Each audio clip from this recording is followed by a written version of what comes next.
Years ago, when I was 30, I literally died from Crohn's disease. And I can remember I managed to get in the car, drive to the ER room, and crawled up on the counter and basically said, I don't feel well. And I woke up 6 weeks later with a crowd around the bed, not expecting me to pull through, but fortunately I did. So Paincation really was born out of that experience, which repeated itself a decade later when I was 40.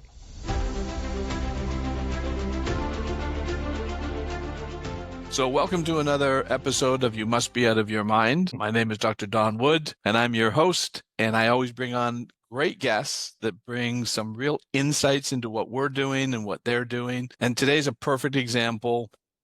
Mark Nicoll from Paincation, who is going to share with us what he does, which really aligns with what we do at the Inspired Performance Institute. So Mark, welcome to You Must Be Out of Your Mind. Thank you. I must be. You must be out of your mind. Exactly.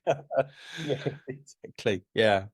Yeah, great to be here, Don, and hope your audience kind of, gets a vibe of what we're doing at Paincation. And yeah, great to chat. So the name Paincation, where did that come from? Like, how did you come up with that name? Originally, I designed a product for virtual reality that would allow an individual to self-triage and treat themselves for muscular, MSK injury using digital twins, that kind of thing. It was way too early, really, for that kind of thing. And the business models don't align either. Under FDA laws in your country, you have to provide a headset as well as, the actual software solution. So kind of doesn't work, further down the line it will. I've got no doubt now Apple are in the game and Google are following close behind, but the concept for Paincation was around that whole kind of pain distraction therapy.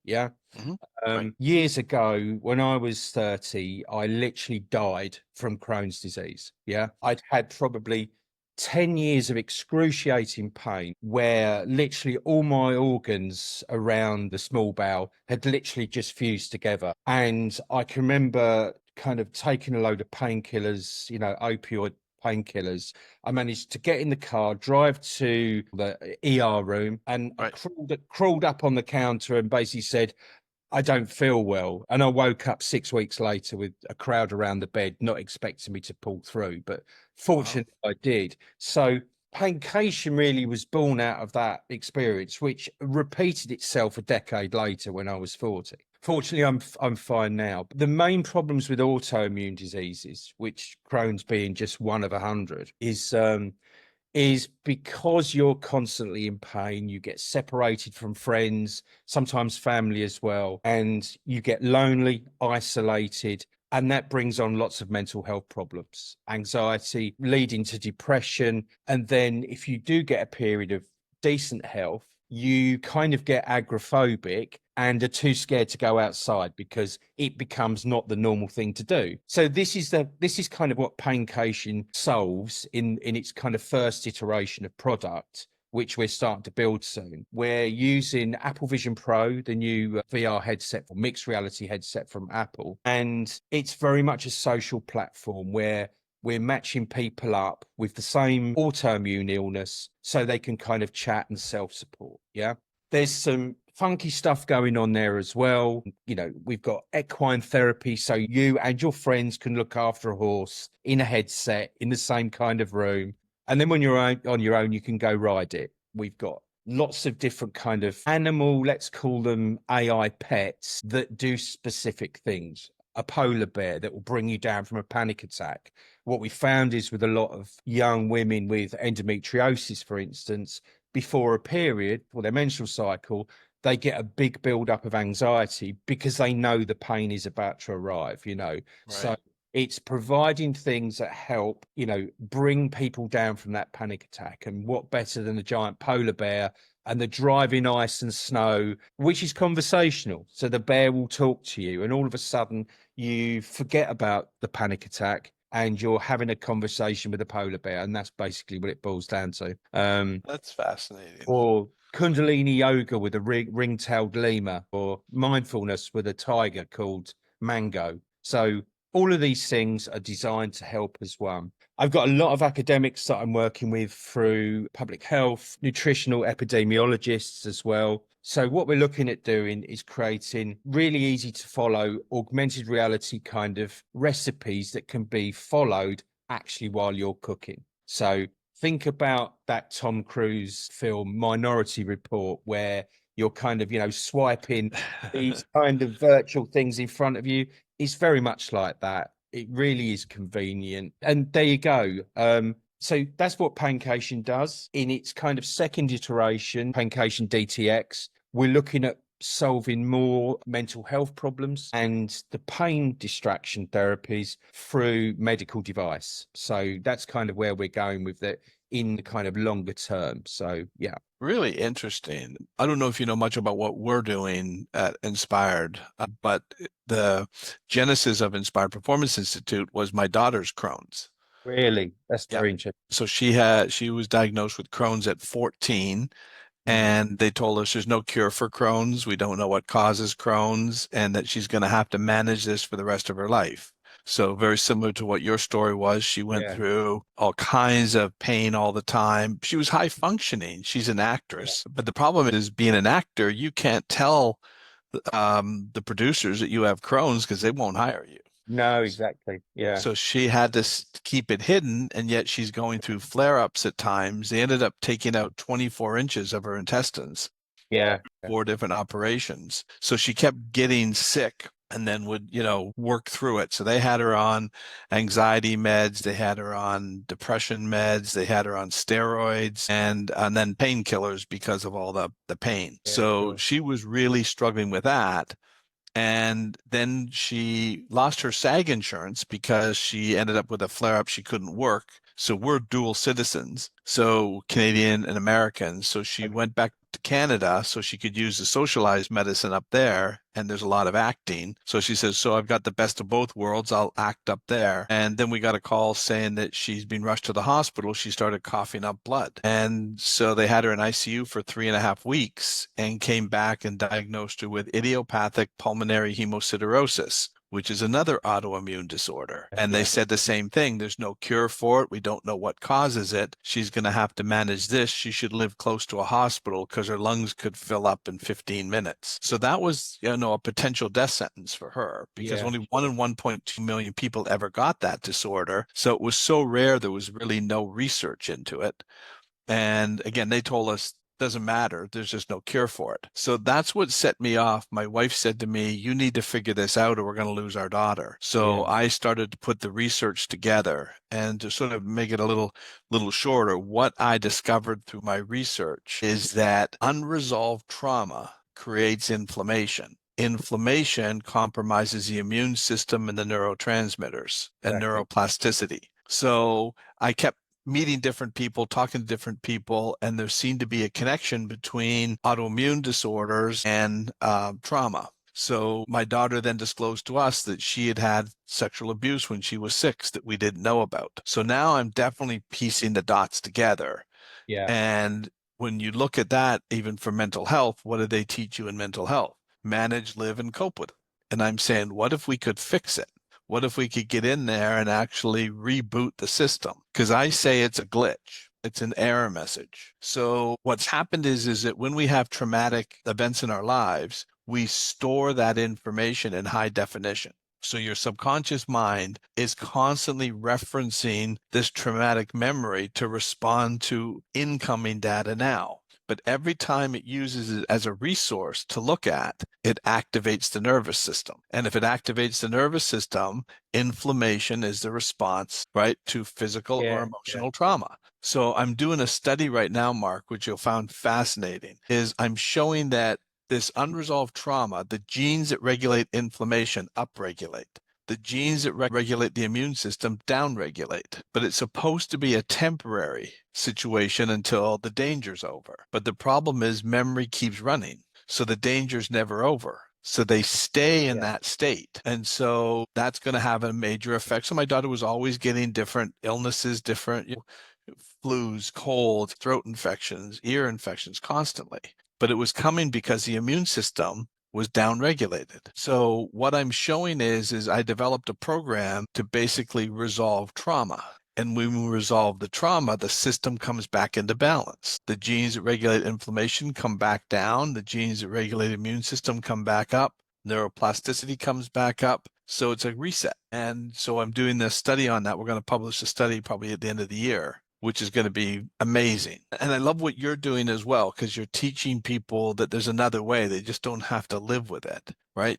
Yeah. You can do something about it, which gives them hope. Yeah, I think one of the things that I disliked the most was the long period of not being diagnosed. I'd been ill for 12 years. I mean, you're going back to your daughter's story. She was extremely lucky to be diagnosed at 14. It wasn't 30 years old and living with it for 12 years in increasing excruciating pain. I know that's a really extreme case, but it's a common thing. Very common. And again, going back to your daughter, everyone that I've ever met with Crohn's is an actor. We all put on this kind of brave face. And when I got ill, people didn't realize I'd been ill. Yeah, because I didn't lose weight. You know, I'm quite a strong person physically. I was an athlete. I threw javelin at school and always kept this kind of, decent build. Whereas generally with Crohn's or ulcerative colitis, you generally get absorption problems. So you don't get, the gut doesn't absorb the minerals that you need. So you end up losing weight. But I didn't. So yeah, Right. so very interesting. And that was the same with my daughter, because she was an actress. Yeah. She put on a very brave front, even with the abuse. So Mm. we had no idea that she'd experienced abuse, but it showed up physically. So the system doesn't hide it. It'll pop up somewhere. So it popped up for her, right, with Crohn's. And people will get different types of disorders, but these autoimmune, there's usually a connection between, I believe 80% of the illnesses that we're dealing with in this country and around the world are psychological. 20 are physical. And so definitely hers was psychological. So how about you? Did you have trauma when you were younger? No, I have to say I had a great childhood. But I guess I was adopted when I was probably So 6. was I. So when I I was was, adopted at birth. yeah, and so was my mother, which is quite a rare combination. But I had the most amazing parents. We didn't have a lot, but I had a fishing rod and I had a river down the road and a lake up the top of the road. That's therapy. Yeah. That's my therapy, basically, being able to kind of zone out and just fish, because you don't think about anything apart from catching that fish. So Exactly. Yeah. So you're in a very calm state. it's a pain distraction. It's whatever distraction, that's kind of what it is. And really the theory around and the science around distraction therapies is exactly the same. Most of the pain distraction therapies out there currently are led by physiotherapy type of interventions. There's a couple of companies in the US that do it. There's one in Holland, and the obvious ones as well, children and cannula insertion and stuff like that. But we can go way further. We can really go way further, and the more wacky, the better, really. So, and now we've got these kind of, these game engines where we've got mixed reality and we've got, multiplayer games as well. If you're a kid sat in hospital, let's say you're an 18-year-old kid in hospital and you've just had this massive operation, you can have your friends around the bed with you because you've got this headset on, and you can talk about anything, catch up on daily life, who's been expelled from school, all of the minutiae that kids talk about, which is their world. They get to still experience that world through mixed reality. That's one of the things that I'm really kind of bullish on, is that kind of social network and bringing that back, because obviously it's important. No, I love that. It's a great idea. I think that's why we see kids so hooked on social media, because they're all in a lot of emotional pain, and that's their distraction, is to connect to other people and feel safe. I believe a lot of it is coming down to that safety message that we need, that's so important to our survival. And they want to feel connected. If you're in a tribe, you're safe. If you're not in a tribe, you're not safe. 1,000 years ago, if the tribe expelled you, right, that was probably certain death. Because now you're going to be exposed to animals and other tribes, and you won't survive. So I think that primitive instinct is still driving inside of us. Totally.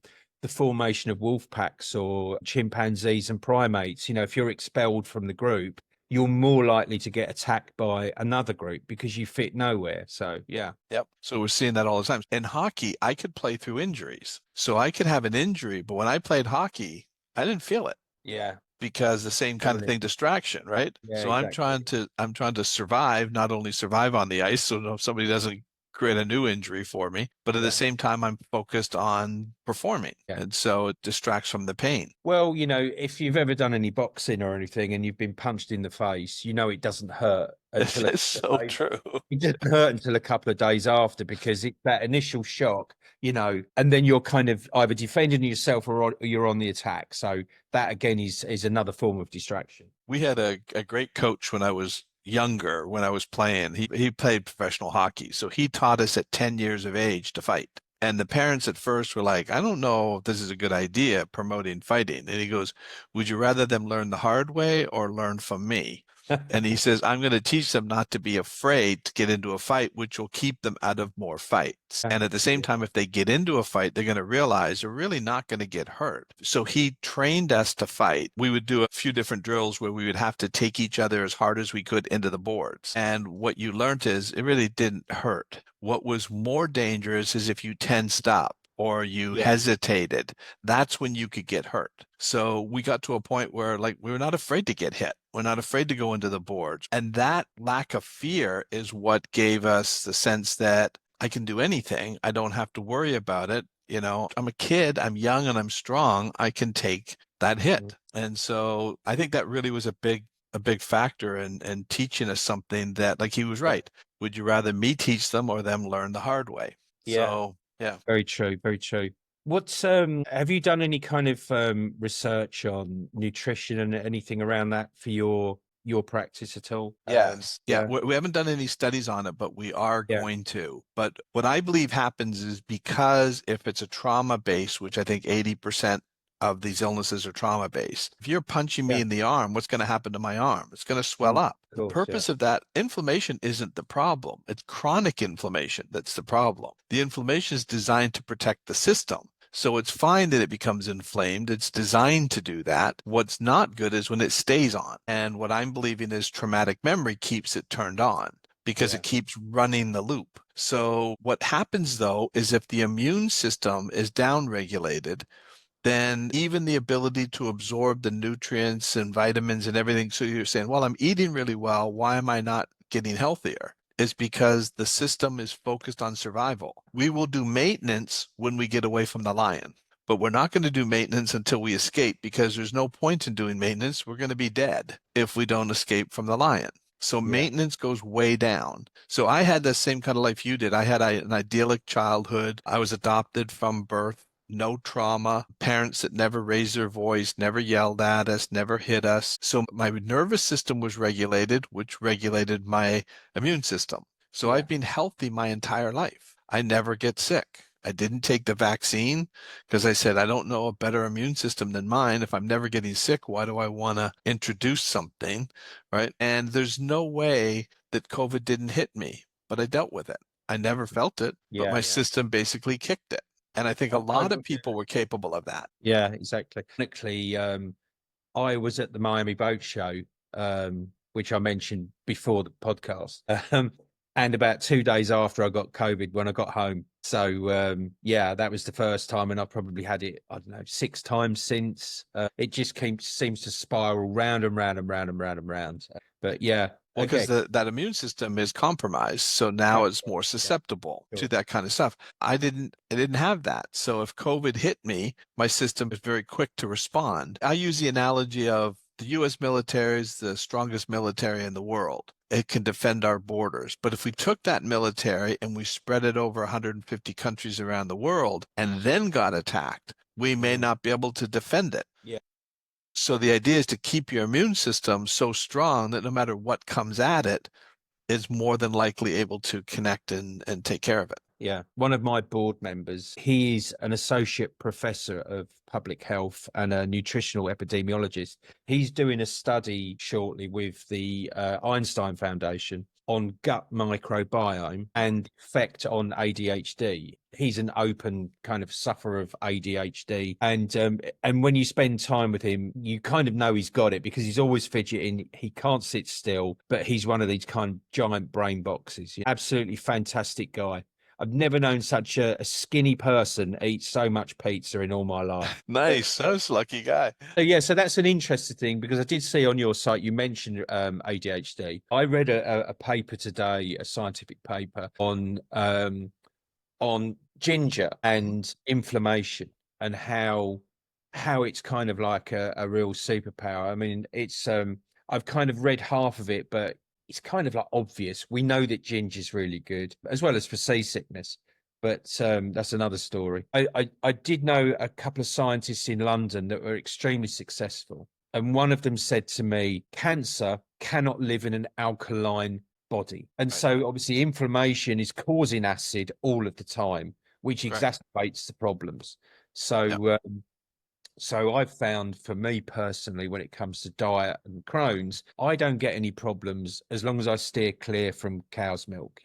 If I had cow's milk today and had a glass every day for the next 2 years, I'd be in hospital. What's interesting, because that's one of the things that I talk about in the program. So yeah, back to ADHD, what I say about ADHD is I believe it's a coping mechanism. And so if a child is growing up in a very stressful home, regardless if the stress is, obvious, or if it's just two professional parents stressed out about their lives and they don't know that they're having an effect on their children. The ages between 0 and 7 are the most brain formative years. So if a child is growing up, and even if the stress is intentional or not, the child is growing up around this stress.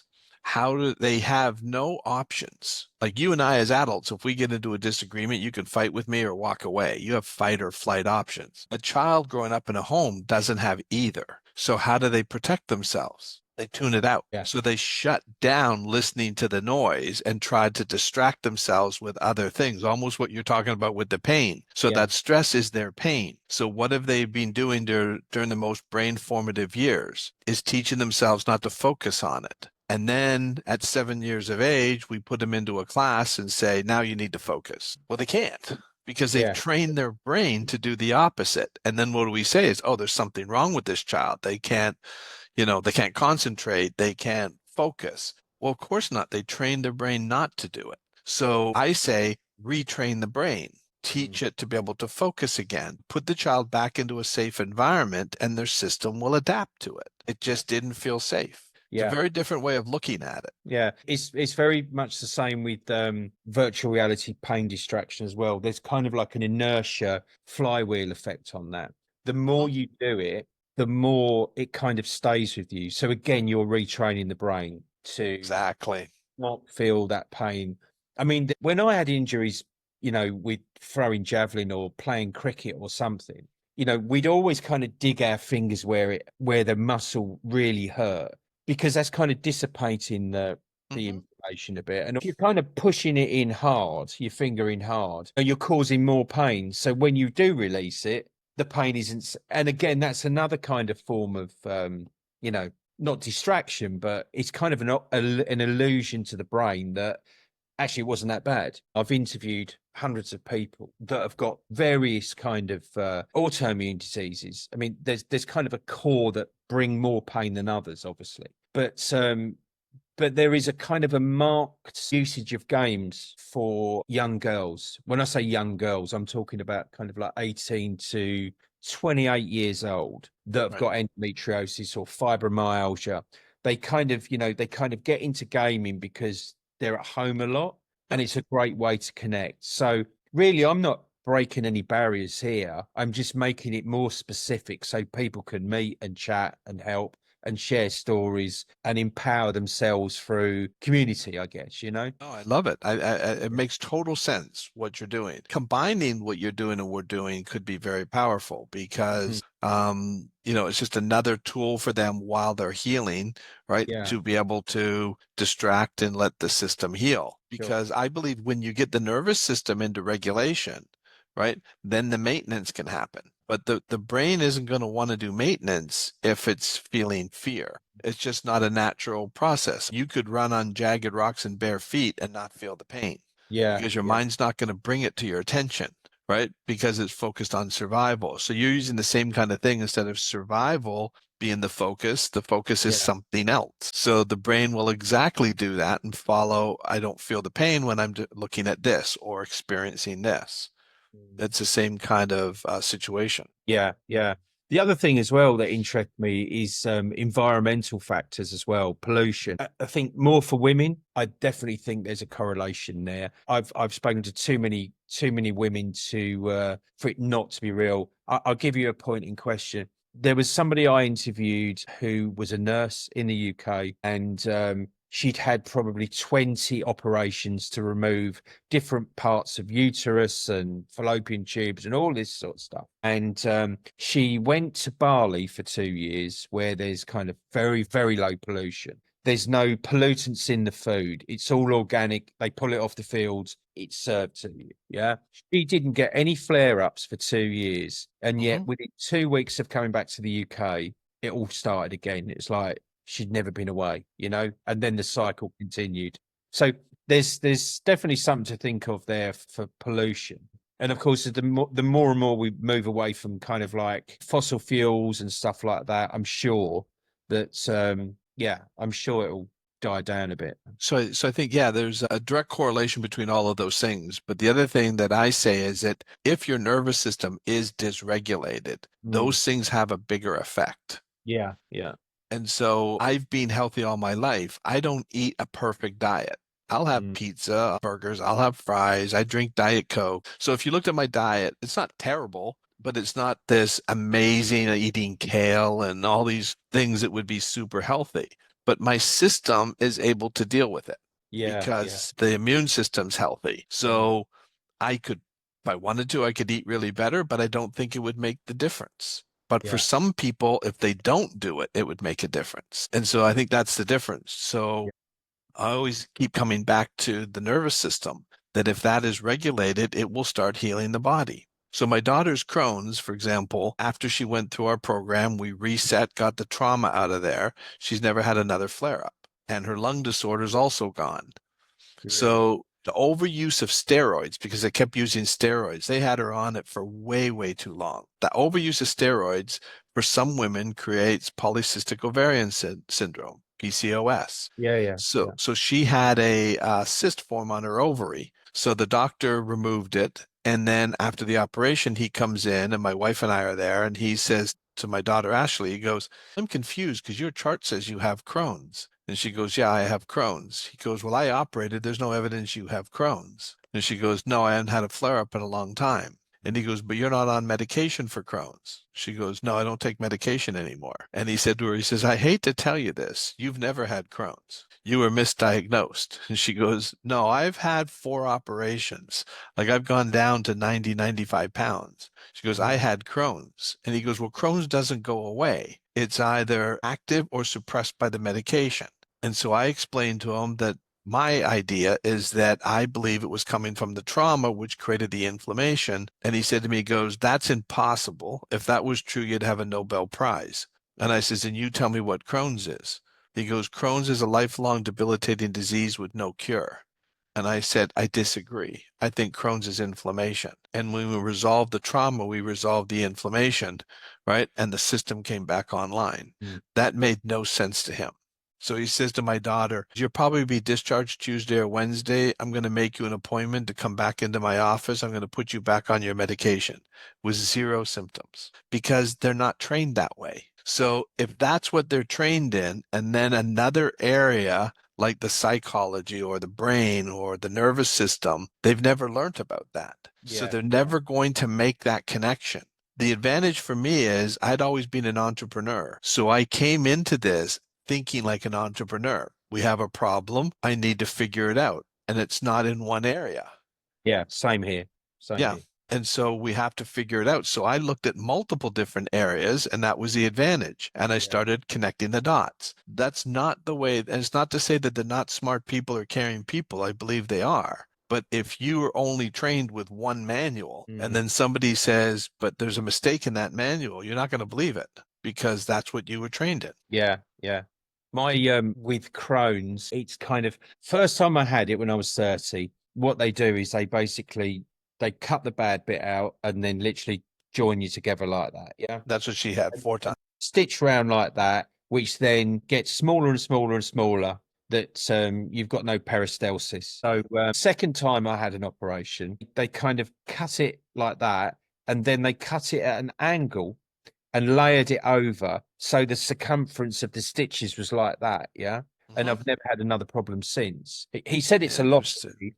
50-50. If we cut it all out, then you start again from a healthy bowel, and you might be lucky, but you probably know your body now, what you shouldn't eat, what you shouldn't do. You shouldn't smoke, because obviously that's like the most acid forming thing on the planet, and dairy. But I have goat's cheese and like lots of it. I mean, I absolutely love cheese, Right. and I can have goat's cheese. But if I had, say, Parmesan or something, it's because it's got rennet in there, cow's rennet. It's just like I can smell of dairy internally for 2 months. So you kind of learn, you kind of learn. But keeping a diary is a good thing as well, I think. Yeah. And I think it's interesting. When did you start doing your research into the virtual reality and all of that? When did About you? 3 years ago. About 3 years ago. What were you doing to manage your Crohn's before? Just staying off gluten and dairy? And I've got no problem with gluten. It's just the Okay. dairy. It's just literally cow's products, Yeah, I can eat sandwiches. I can eat pizzas. I mean, most pizzas have got buffalo mozzarella cheese on there. And of course, it's not actually a cow, it's a buffalo. It's absolutely zero problem. And Right, yes, I right. could have a little bit of cheddar, wouldn't be a big problem. But it's like a build-up of things that can then bring you down. And it takes a long while for that to come out of your body, or the effect of it. I have lots of chilies, lots of capsicums, lots of lime juice. I kind of eat like a Mexican, really, like a Texican Mexican. Right, Lots right. of tacos with, chili salsa, all of that sort of stuff. And you would just probably associate that with acid forming, but things like lime juice turn to alkaline where it's the most important, where it hits your system, it needs to be alkaline. So a lot of foods that are acid when you eat, their pH value, by the time they go through, they kind of flip. Yep. So I've been kind of into that, talking to Gianluca, the nutritional epidemiologist. We're always talking about this. He thinks there is no such thing as an alkaline diet. He thinks it's hocus pocus, and I kind of believe him. But I think there are some foods that can help. There's a lot on the internet about alkaline diets, but they're not really based in any science. Yeah. Yeah. Yeah, I mean, the stomach is acidic to begin with, so Yeah, of that's course, how it yeah. works. So it Yeah. has to get through the acidic environment first. Yeah, yeah. The other thing that I found as well, not just for Crohn's, really good pro and prebiotics. Absolutely. And the You problem know, is they never tell you that. So my daughter was never told to get on, because they had her yeah. on antibiotics constantly, Oh, that and kills never you. told her about, probiotics. Yeah, yeah. I mean, this was my big problem as well with antibiotics. I basically, because my organs are fused, everything was passing through. So I had sepsis on a regular basis. Because I was undiagnosed, it was constantly antibiotics, which made it even worse because you had no healthy gut bacteria. It's literally pouring fire on a fire. Yeah. Yeah. So once I'd learned which ones to use, everything got better. I went for a period as well after the first operation, whether it's trauma, whether it's whatever, but I suffered from really bad anxiety. I mean, I've never been depressed a day in my life, but I had a period where I suffered from really bad anxiety because of the chemical imbalance of not eating for 6 months, no nutrients at all, and what that does to you. So, you kind of train yourself to get out of that. But in that moment, it's like the whole world's crashing in, and it's terrible. I found reflexology really good. There's definitely something in that. But yeah. Well, the number one fear for the human mind is uncertainty. Yes, of course. Yeah. So that's what's going to create the anxiety. There's Yeah. been a lot of studies done on women when they find a lump on their breast, right? And then they go in to get it tested. the cortisol levels are higher while they're waiting for the test results than they are after they get the, even if it's a positive, yes, you have breast cancer, the cortisol levels are not as high then as they were pre, because now at least they have a strategy. And they said, okay, here's what we're going to do. So it's the same thing. So with your Crohn's, right, all of that anxiety is coming from, here's what I'm going to go through again.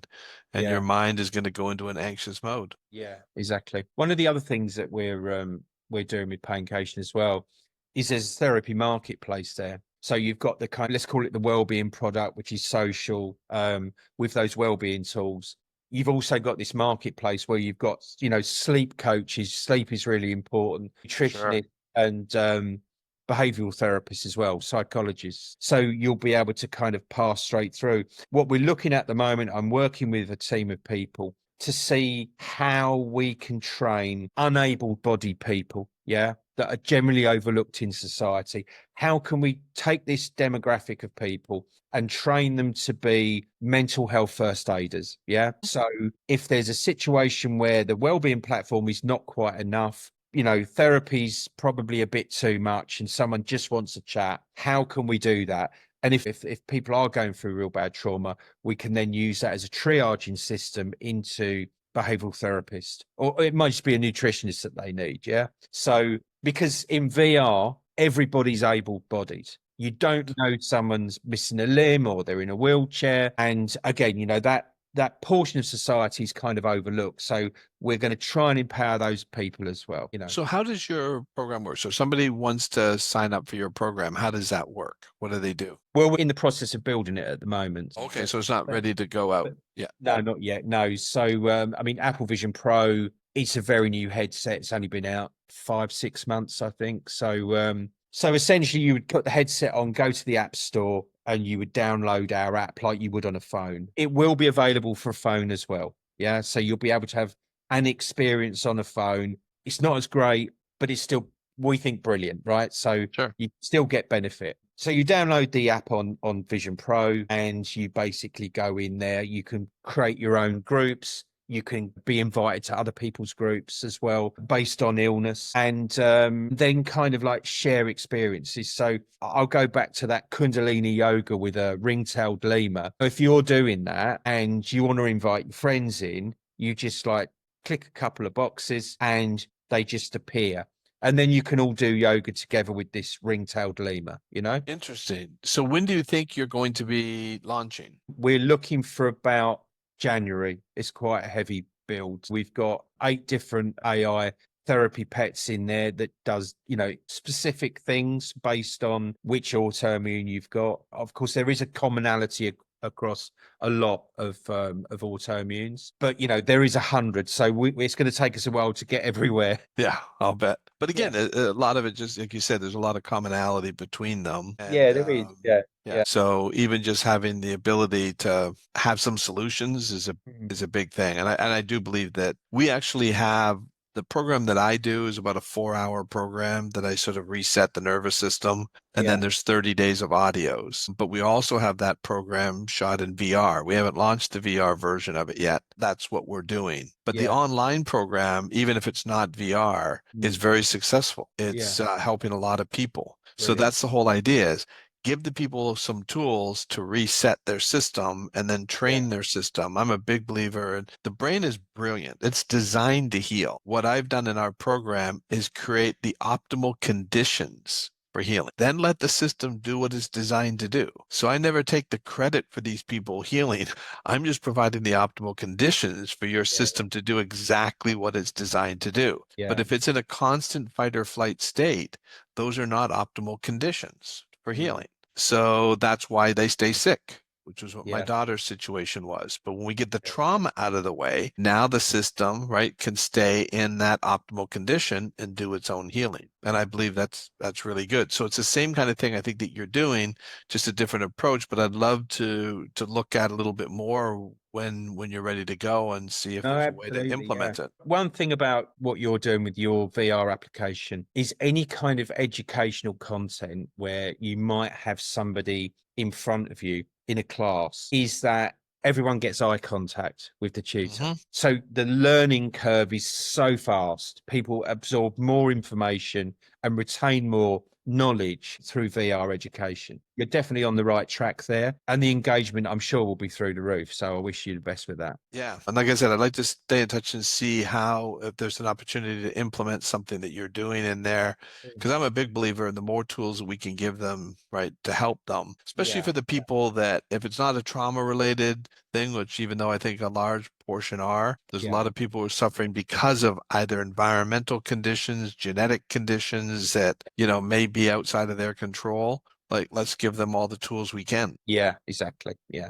Yeah. Perfect. Well, Mark, I really appreciate you coming in and sharing your information. I'm sure we'll continue to talk and figure out how Yes, we can help absolutely. each other, Yeah. right? Yeah. And if people want to get in touch with you, what do they do? How do they reach out to you? They can go to the website, which is paincation.com. Great. And there's a lot of good Yeah. information on there. So anybody who's dealing with Yeah. this, definitely, check it out. And the good news is what Mark does and what we do is give you hope. And as long as you've got hope, right, there's a better way to do things that you can Yeah. heal.